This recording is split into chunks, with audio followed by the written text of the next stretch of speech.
Salut à tous, c'est Lunaris. Aujourd'hui je teste la Suzuki GSE 500 de 1996.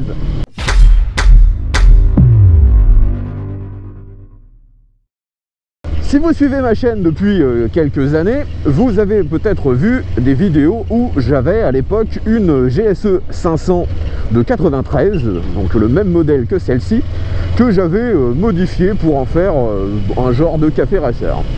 Mais à l'époque, j'avais pas fait de test. Donc aujourd'hui, je suis ravi que l'un de mes abonnés m'ait prêté cette moto. Et en plus, j'ai la chance d'avoir un modèle qui est quasiment d'origine, ce qui est très rare sur ce genre de moto.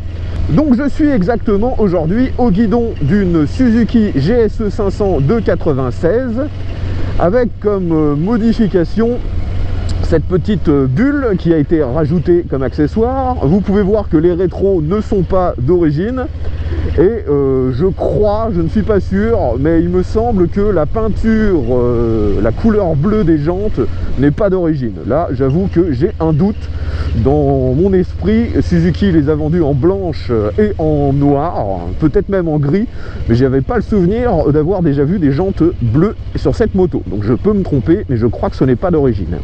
On a le support de plaque à l'arrière qui a été raccourci. Et puis c'est à peu près tout. C'est une moto, je dirais, basique, un peu utilitaire. C'est une machine qu'on retrouvait pas mal dans les auto-écoles dans les années 90. Concurrente directe de la CB 500 et de la Kawasaki ER5. Elle est motorisée par un bicylindre en ligne à refroidissement par air. Donc un moteur extrêmement simple. Pour ceux qui ont vu il y a peu le test sur ma chaîne de la GSX 400, bah, on retrouve une esthétique un peu similaire et un moteur assez proche. Là on est sur un 500 cm3 bicylindre en ligne avec 2 arbres à cam en tête et uniquement 2 soupapes par cylindre, ce qui en fait un moteur qui est plus coupleux que puissant. Cette version de 96 fait 42 chevaux, ce qui la rend compatible avec le permis A2 sans aucun bridage, sans aucune modification. C'est d'ailleurs le gros avantage de cette machine. Si vous cherchez une moto pour le permis A2, elle ne coûte pratiquement rien. D'occasion, vous en trouvez facilement aux alentours de 1000 €. Et vous n'avez pas besoin de bridage si vous prenez une machine d'avant 98. Car à partir de 98, ils ont augmenté un petit peu la puissance du moteur, ce qui la met exactement à 35,1 kW, donc 48 chevaux. Et donc, si vous avez une machine d'après 97, vous êtes obligé de la brider à 34 chevaux pour la rendre compatible avec le permis A2. Alors que cette version-ci, il n'y a aucun bridage. Et vous avez une moto qui fait 42 chevaux et avec un comportement normal. Lorsqu'on monte sur cette moto, tout de suite, on est sur une moto assez fine. On peut facilement serrer le réservoir avec les genoux. Par contre, les repose-pieds sont assez hauts, ce qui fait que mes genoux sont assez hauts. J'ai un peu la même sensation, en moins extrême, que lorsque je suis monté sur la GSX R 750 de 92. Vous avez les repose-pieds en fait qui sont beaucoup trop hauts. On a les genoux qui remontent. Moi je fais uniquement 1,70 m, ça pose pas trop de problème. Mais je pense que si vous êtes très grand, vous ne serez pas à l'aise sur cette moto. Actuellement, vous pouvez voir que la machine que j'ai est avec un guidon traditionnel, monté sur 2 pontées. Mais cette moto, vous l'avez en 2 versions en fait. Elle était disponible avec ce guidon, où vous aviez aussi un guidon qui était directement des genres de demi-bracelet qui prenait comme point de fixation le T de fourche supérieur. Vous pouvez voir d'ailleurs que ce T de fourche est avec des pas de vis qui permettent l'installation de ce guidon d'origine. Donc ce que je n'ai jamais réussi à savoir, c'est est-ce que toutes les motos étaient livrées d'origine avec le guidon pris sur le T de fourche ou est-ce que c'était une option ou un paramètre qu'on devait choisir à l'achat si on préférait un guidon traditionnel ou le guidon sur le T de fourche qui avait un peu plus un look de guidon café racer? J'avoue que j'en sais rien. Celle que je possédais personnellement, elle avait le guidon type demi-bracelet, mais dans les deux cas, vous êtes sur une position qui ne vous bascule pas trop vers l'avant. Là, aujourd'hui, avec ce guidon normal, je suis un tout petit peu penché. Avec celle que je possédais, j'étais un tout petit peu plus penché parce qu'en fait, même si ce sont des guidons, on va dire, bracelets, ils remontaient vers le haut, donc on a tout le temps une position assez agréable et ça ne vous casse pas du tout les poignets. Aujourd'hui, ce guidon traditionnel sur ce modèle de 96 est pile à la bonne largeur, il est pile comme mes épaules. Donc je n'ai aucune difficulté à manœuvrer cette moto. D'autant plus qu'avec ces pneus très fins, on a du 110 à l'avant et 130 à l'arrière. Bah, cette machine est un vrai vélo. C'est aussi maniable qu'une 125 récente. Nous voilà sur la route désaffectée que j'utilise habituellement pour faire le 0 à 100. Donc on va faire le même exercice avec cette GSE 500. Je rappelle que c'est une machine donc, qui fait 42 chevaux pour 190 kg tout plein fait, c'est-à-dire avec 17 litres dans le réservoir. Allez, c'est parti, on va la pousser au maximum et go!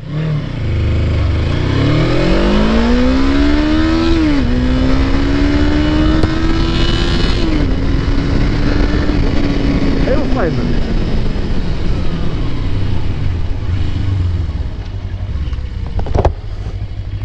Eh bien, l'accélération est tout à fait suffisante.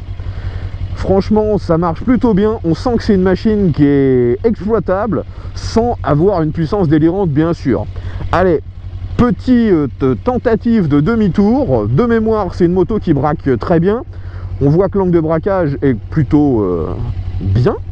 J'ai les deux pieds complètement à plat et ça, c'est vraiment un point fort sur cette moto. Et regardez un peu la marge que j'ai. D'habitude, sur la plupart des motos que je teste, je galère, j'ai pratiquement pas de marge, ou même avec certaines, je me retrouve dans l'herbe. Là, je finis complètement au milieu. Donc, ça braque super bien. Je dirais même que c'est peut-être l'une des motos qui braque le mieux que j'ai pu tester ici. Allez, on est reparti, on va refaire un 0 à 100, puis on va ensuite tenter un bon freinage pour tester un peu si cette machine réussit à s'arrêter convenablement. Allez, go!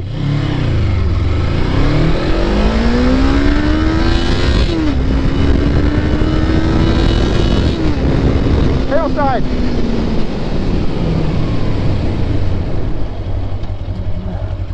Alors, vous avez pu voir que j'arrive à 100 km/h en fond de deuxième, quasiment à 10-11 000 tours. Le frein, après, il est bof.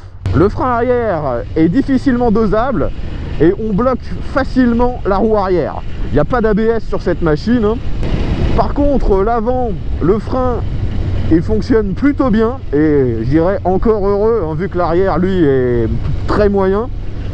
Le frein avant, il vous arrête. Par contre, la sensation sur la première partie, quand vous commencez à tirer sur le levier, est très mauvaise. C'est uniquement dans la deuxième moitié que vous arrivez vraiment à avoir une sensation de freinage satisfaisante en fait. Et comme souvent sur les Suzuki, même si ce n'est pas dangereux, les sensations de freinage sont vraiment bof. Les deux rétros qui sont actuellement sur la machine sont pas terribles, j'aime pas leur look et je préférais clairement les rétros d'origine. Au niveau de l'instrumentation de bord, c'est réduit au plus simple. Vous avez uniquement deux gros compteurs à aiguilles, la vitesse et le contour, et les voyants de base pour vous indiquer la pression d'huile, le neutre, le clignotant et bien sûr l'allumage du feu de route. Ce qui est un peu bizarre, c'est que sur cette moto de 96, donc, vous avez moins d'informations que sur son ancêtre, la GSX 400, qui elle, plus de 10 ans avant, avait déjà un témoin de rapport engagé. Là, il n'y a rien du tout. Au niveau des commodos, Il n'y a franchement rien de spécial à en dire. Vous avez toutes les commandes habituelles de n'importe quelle autre machine japonaise. On retrouve un petit appel de phare, il n'y a pas de feu de détresse. Et il y a aussi, bien sûr, une molette pour le starter. Actuellement, la machine est avec tout le silencieux et toute la ligne d'échappement d'origine. On l'entend franchement pas du tout, cette moto. Elle est très très discrète. La mienne, lorsque j'avais la mienne, j'avais un pot Remus qui faisait beaucoup plus de bruit et c'était beaucoup plus valorisant.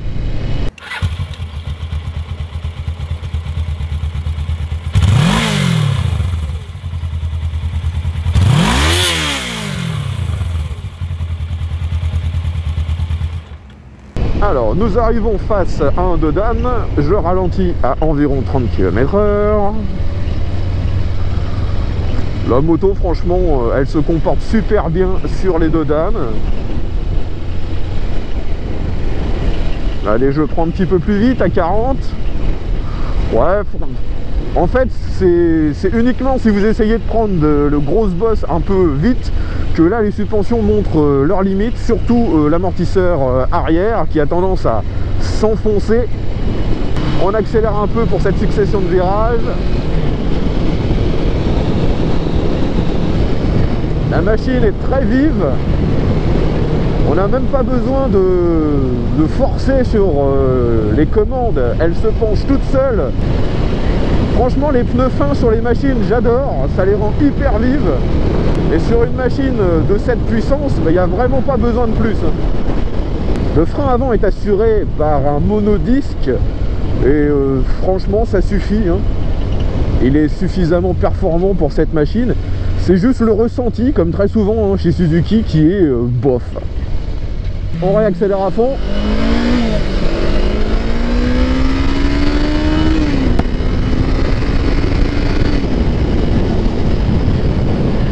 Quand on monte un peu dans les tours, le bruit devient un peu plus rageur. C'est quand même bien sympa. Au niveau de la protection, la bulle qui a été installée ne sert clairement à rien. Même à faible vitesse, j'ai tout le vent qui arrive sur mon casque. C'est plus de la décoration qu'autre chose. Oh là là, ça se penche tout seul. On a l'impression d'être sur un jouet. Quand on veut un peu de puissance, on monte dans les tours et ça suffit largement en fait. Je m'amuse bien plus sur cette GSE 500 que sur une CB 500 de nouvelle génération. Sûrement grâce à son étroitesse et à la finesse de ses pneus qui la rendent hyper vive. À aucun moment j'ai l'impression d'être sous-motorisé. Ça marche vraiment bien.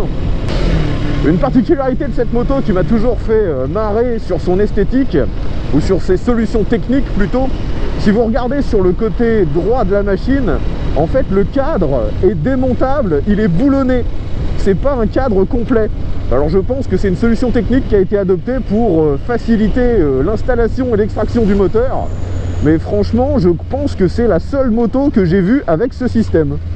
Si vous voulez vraiment exploiter ce moteur, faut que vous soyez entre 5 et 7 000, mais il a déjà suffisamment de patates entre 3 et 5 pour permettre de rouler à exactement la même vitesse que les autres, tout en ayant plus de relance que les autres véhicules.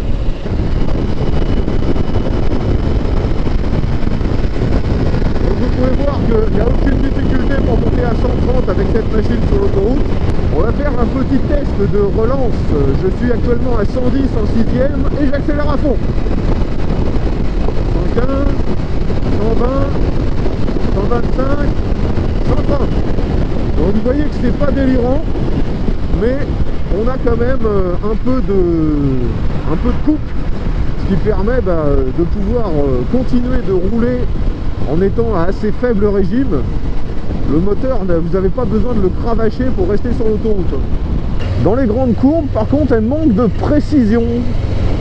On a l'impression parfois qu'elle louvoie très légèrement. Je me souviens pas que j'avais ce sentiment quand j'avais la mienne à l'époque. Est-ce que celle-ci aurait un problème? Je n'en ai aucune idée. Au niveau de l'éclairage, cette moto est également complètement d'origine. Vous avez les gros clignotants orange à ampoule. Vous avez le gros phare rond bien à l'ancienne. Ça, le phare rond, ça me déplaît pas vu que je trouve que c'est ce qui se fait de mieux pour les motos. Et c'est d'ailleurs pas pour rien qu'on continue d'en mettre sur toutes les motos un peu vintage. Je vais remonter cette file. Malheureusement, je n'ai pas de feu de détresse. La machine est très fine, donc ça ne pose pas de problème pour se faufiler. Franchement, c'est une moto qui est parfaitement utilisable au quotidien.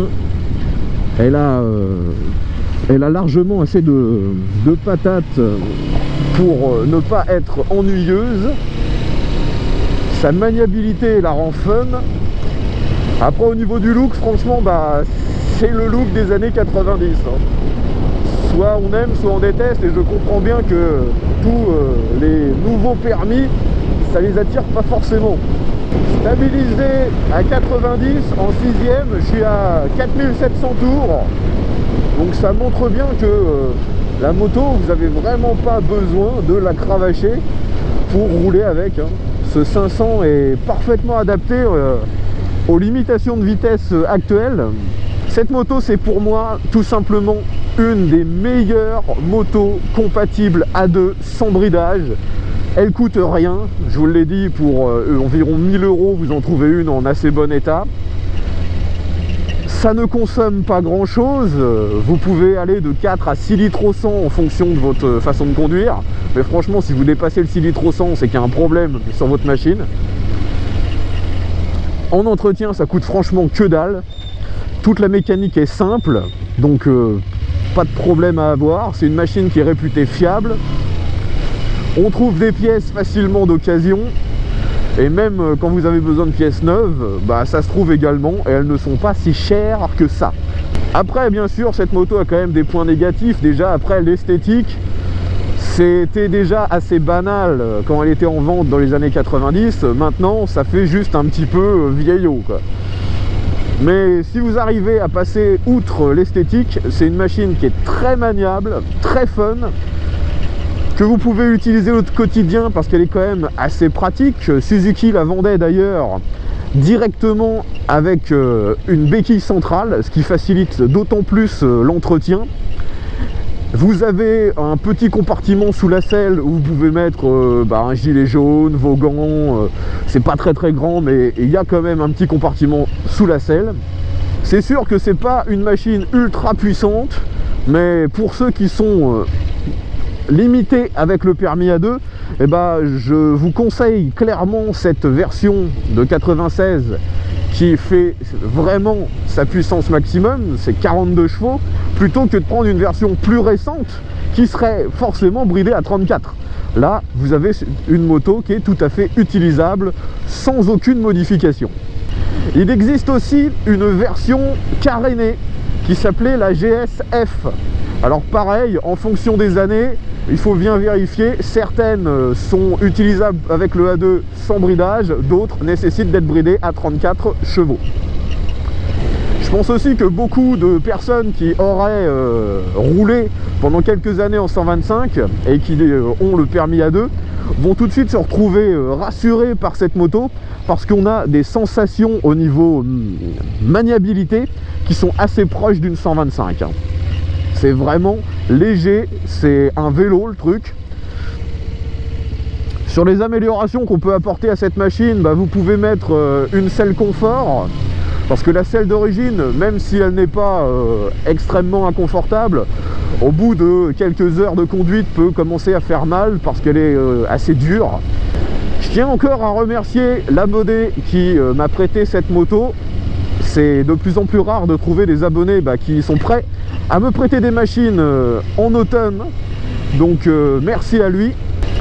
Si vous avez des questions concernant ce GSE de 96, vous n'hésitez pas, mettez ça dans les commentaires. Si vous avez possédé cette moto ou si vous la possédez encore, donnez-nous votre avis dans les commentaires également.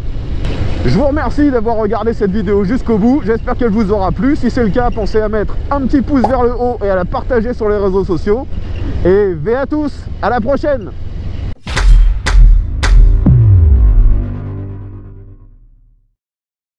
Si vous souhaitez que je fasse le test de votre machine, que ce soit moto, voiture, quad, trike, enfin peu importe, même en plein hiver, vous pouvez me contacter. Tous les moyens de le faire sont dans la description.